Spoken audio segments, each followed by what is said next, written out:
Salut les losers, bienvenue chez moi, bienvenue dans la Mangatech de Zundo. Retenez bien une chose ici, vous n'êtes que tolérés. Aujourd'hui, je vais vous présenter mes achats du 21 février 2025. On commence tout de suite avec un manga que j'avais boudé la semaine dernière, mais mon libraire m'avait quand même mis le volume 1 collector, édition spéciale, jaquette réversible, limitée au lancement de Kagurabashi. Je sais absolument pas ce que c'est, mais il paraît que c'est le shonen du moment. Bon, réversible parce que là, ça brille pas. Et là, ça brille et le dessin est différent. Alors, c'est le nouveau shonen de chez Darkana. Ah, Darkana quand même. C'est de Takeru Okazono. Les sabres sont faits pour ceux qui désirent éradiquer le mal et protéger les plus faibles. Aspirant forgeron, Shihiro travaille chaque jour aux côtés de son père, de nature taciturne et tout l'opposé de son paternel. Un homme qui a toujours le mot pour rire. Ils avaient tout pour vivre heureux jusqu'à cette terrible tragédie. Désormais, leur belle relation est tachée de sang et leur bonheur est à jamais perdu. Consumé par la haine, Chihiro est aujourd'hui animé par une détermination sans faille. Voilà. Alors de ce qu'on m'a dit, c'est une histoire d'épée, je crois, avec genre 7 épées maudites ou un truc comme ça. Bon bref, j'en sais rien du tout. On verra si ça cartonne ce petit manga, on verra. Voilà, voilà. Il n'y aurait pas un lien avec Demon Slayer? Je dois avouer que Demon Slayer, j'ai lu que le tome 1, donc je ne sais pas. Je ne sais pas. Alors, encore et toujours un soi-disant tome collector pour Dan Da Dan. Ça commence à devenir très chiant chez Crunchyroll.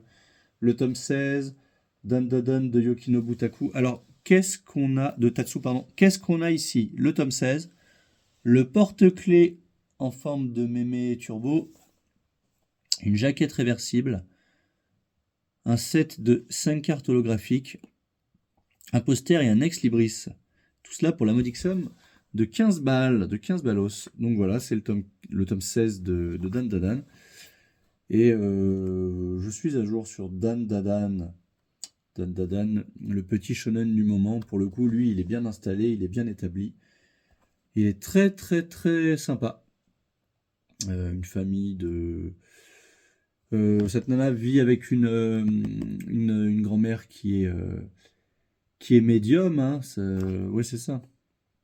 Et lui, son pote, voilà, qui est possédé par Mémé Turbo, lui, c'est plutôt les ovnis, son truc. Alors, ils avaient chacun partagé la croyance de l'autre, qui finalement s'est révélé être réel. On en parle souvent. Et puis finalement, ils affrontent régulièrement des démons, enfin, ou des esprits, et des extraterrestres. Voilà, c'est du combiné, c'est du deux en un, et ça fonctionne plutôt bien. Ensuite, de Takahiro Kato, le tome 6 de Humanimals, on arrive presque à la moitié puisque la série fera 13 tomes au final. Nous avons la vilaine girafe en couverture. Voilà. Alors ça c'est un manga sur lequel je suis également à jour. C'est l'histoire d'une petite troupe, bon à la base d'un gamin qui communique plus ou moins avec les animaux, qui passe sa vie dans les eaux, et qui un jour se rend compte que les animaux ont maintenant une gueule humaine et sont très méchants. Et donc les animaux s'échappent du zoo et puis essayent de tuer les humains. C'est une sorte de course-poursuite. Dans le style un peu chiant, un peu naze, ça me fait penser à Shibuya L. Voilà. Je m'étais forcé à tout lire jusqu'au bout. Et d'ailleurs, je crois qu'il y avait 11 ou 13 tomes aussi. Ils sont plus là, les Shibuya, ils doivent être de l'autre côté.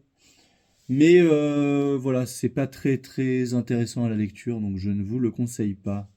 Même si moi je me fais violence à chaque tome. Alors pourquoi? Parce que j'ai envie de savoir la fin, bien sûr. Alors ça, un manga qu'on attend depuis très très très longtemps. Le tome 17 et dernier tome des Liens du Sang de Shuzo Oshimi. C'est le dernier, le tome final. On va enfin savoir. Qu'est-ce qu'on va savoir? J'en sais rien. Parce que, bon, comme vous voyez dans le Shuzo Oshimi, il n'y a pas beaucoup de texte et les dessins sont quand même assez vides de fond. On en avait parlé déjà avec Welcome Back to Alice. Qu'attendre de la fin des Liens du Sang, je n'en sais rien.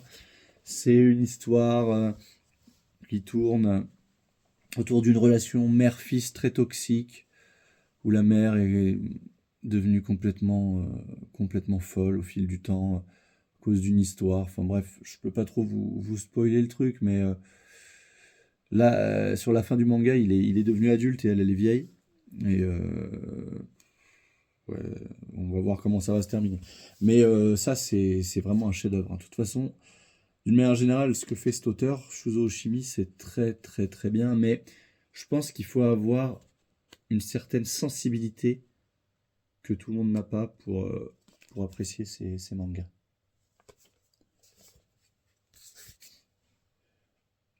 Ensuite, ah bah, mon petit bébé, mon petit chouchou, le tome 8 de Jumbo Max, de Tsutomu Takahashi. Vous savez qu'à chaque fois qu'un tome de Tsutomu Takahashi sort, pour moi maintenant, c'est l'événement.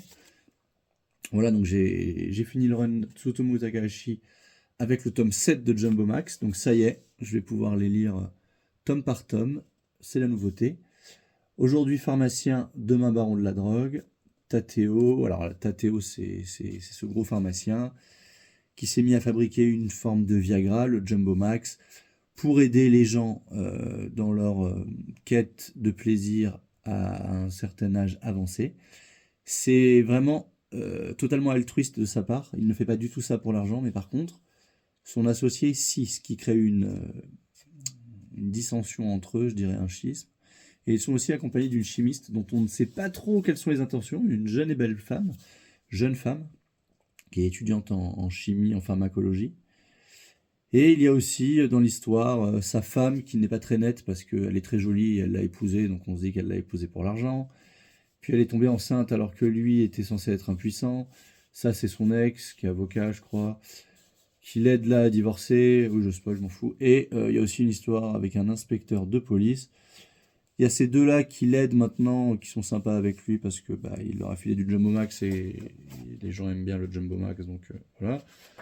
Et je vous montre un petit peu la gueule du manga. Ça, je pense que je vais me le faire très très très rapidement parce que franchement, Tsutomu, c'est mon auteur du moment, quoi. Donc j'adore. Enfin, je suis passé à autre chose, hein, j'ai plus rien à dire de lui, mais voilà. Et un autre manga qui s'était révélé particulièrement sympa dans sa lecture du tome 1, c'est Starving Révélation. La... Ouais, la suite, on va dire, de Starving Anonymous. Quoi de plus? Alors, c'est de Yu Karashi au scénario et au dessin, c'est de Kazu Inabe. Quoi de plus inhumain qu'un sacrifice humain? Alphonse Alaïs. Dans un monde où les humains sont réduits à l'état de bétail heureux, le jeune Itoki a pris conscience de l'absurdité de la situation.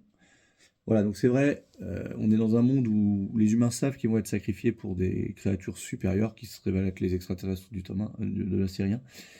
Et tout le monde est content de ça. Et d'ailleurs, le but suprême, c'est d'être offert en sacrifice. Puis il y a des publicités partout sur le sujet, de la propagande. Et en plus, il est mal vu de ne pas être OK avec ça. Enfin, bon, voilà. Il s'allie avec Machine et Oaki, deux autres lycéens qui aspirent à la destruction de ce monde. Mais lui, c'est un des deux. Mais il apprend que son ami d'enfance Yuzu va être offerte au grand Amaito, au pluriel. Donc les grands Amaito, c'est ça, c'est les extraterrestres. La bande de Hiroki, est vent debout contre ce système ahurissant. Voici le deuxième tome du nouveau manga horrifique des auteurs de Fortress of Apocalypse et de Starving Anonymous. D'ailleurs, si vous avez lu Fortress of Apocalypse, dites-moi si c'est sympa, je me les ferai.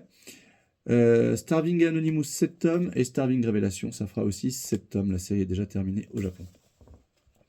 Et donc à la fin du tome 1, on avait la révélation de qui sont ces saloperies de créatures. Je vais vous montrer un petit peu leur gueule. Voilà. Et ça, c'est censé réjouir les humains, se faire bouffer par ça. C'est à n'y rien comprendre. Ensuite, alors, c'est aux éditions Lézard Noir de Harare Matsumushi, le tome 7 du vendeur du magasin de vélo. Je n'ai jamais lu le tome 1, donc je ne sais pas de quoi ça parle, mais je me doute qu'on parle de vendeur et de magasin de vélo. Voilà.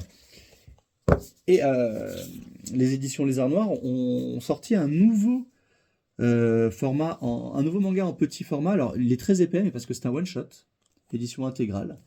Ça s'appelle L'amour démoniaque, et c'est aussi de Harare Matsumushi, voilà, de l'auteur du vendeur du magasin de vélo. Alors, ça m'a un petit peu fait penser à, je sais pas, du Maruo, un peu du Litchi Ikari Club. Là. Donc je me suis dit, ça a l'air cool. Et puis comme c'est du petit format lézard noir, je prends. Karen. Ah, enfin un prénom qui ne soit pas japonais. Cache un lourd secret. Le moindre sentiment amoureux transforme la jeune fille en démon cannibale. Hashiro, bon c'était trop beau pour être vrai, un adolescent rebelle, conscient de ce fardeau, tente comme il peut de la repousser afin que personne ne découvre cette malédiction. D'accord. Donc dès qu'elle est amoureuse, elle se transforme en démon cannibale. Une histoire d'amour bourrée d'action, où les héros ont interdiction de se tomber dans les bras. Ok. Alors. Bon, ça rejoint Pile à lire direct, on est d'accord. Ça a l'air très sympa. D'ailleurs, je vais continuer à vous faire la Mangatech. Je fais une aparté. J'ai vu que ça avait vachement bien marché, la vidéo Mangatech. Mais bon, c'était sûr. C'était sûr que ça allait un peu plus intéresser les gens que la présentation des achats. Et j'ai l'impression que la manière dont j'ai filmé le truc, de manière artisanale bien sûr, vous a quand même plu. Alors, dites-moi en commentaire, tous, alors sur cette vidéo, sur n'importe laquelle, ce que vous voulez que j'ajoute à ma pile à lire. Donc dans ce que vous avez vu ou dans ce que vous savez que j'ai et que j'ai pas encore lu. Ok? Et comme ça, je le ferai. D'ailleurs, je l'ai fait. Un viewer m'a demandé de lire Itomoji et j'ai quasiment fini la série. Itomoji en 4 tomes. Et j'ai quasiment fini la série. Et d'ailleurs, sachez que c'est pas mal du tout, Itomoji. Voilà, c'est un petit manga en 4 tomes que j'avais depuis 2 ans. Qui était le manga qu'avait fait l'auteur après Ikigami Préavis de mort, qui était une très très bonne série.